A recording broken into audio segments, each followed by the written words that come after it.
গোটা বাংলাদেশের 300 আসনেই আমাদের পক্ষের ক্যান্ডিডেট থাকবে ইনশাল্লাহ।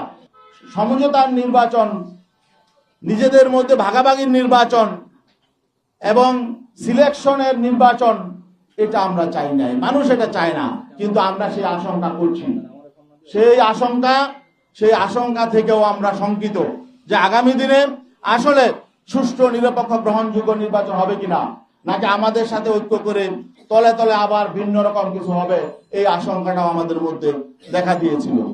তো এই জন্য আসলে আমরা মনে করছি এগুলো জনগণের সামনে প্রকাশ করা দরকার। জনগণও বুঝতে পারছে, উপলব্ধি করছে।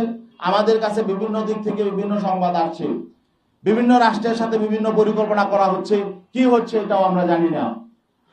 এখন বিশ্বস্ত, এখানে সমঝোতা সমন্বয় হতে হলে, ঐক্য হতে হলে পারস্পরিক শ্রদ্ধা, বিশ্বাস, আস্থা লাগে।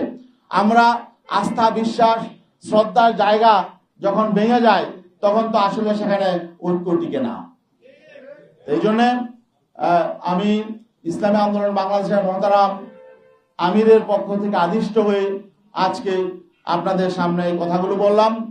আপনাদের যদি আরো কোনো ব্যাপারে কোনো প্রশ্ন থাকে। ও আরেকটা বিষয়, আমাদের যেহেতু 268 আসনে ক্যান্ডিডেট আছে আর 32টা আসন এখনো ফাঁকা আছে, এই 32 আসনেও আমরা সমর্থন দিব। সেখানে কাদেরকে আমরা সমর্থন দিব সেটা আমরা মনোনয়নপত্র প্রত্যাহারের পরে আমরা ডিসাইড করব।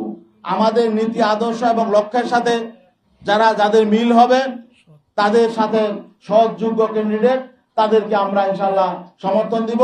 এবং আমরা আশাবাদী গোটা বাংলাদেশের 300 আসনেই আমাদের পক্ষের ক্যান্ডিডেট থাকবে ইনশাল্লাহ। যাতে ওয়ান বক্স, যাতে পিসাব চরমনাই ইসলামের পক্ষে ওয়ান বক্স, সেটা যাতে সঠিক বাস্তবায়ন আগামী নির্বাচনে থাকে, এই জন্য আমরা ইনশাল্লাহ এই ব্যবস্থা আমরা করব। সবাইকে ধন্যবাদ।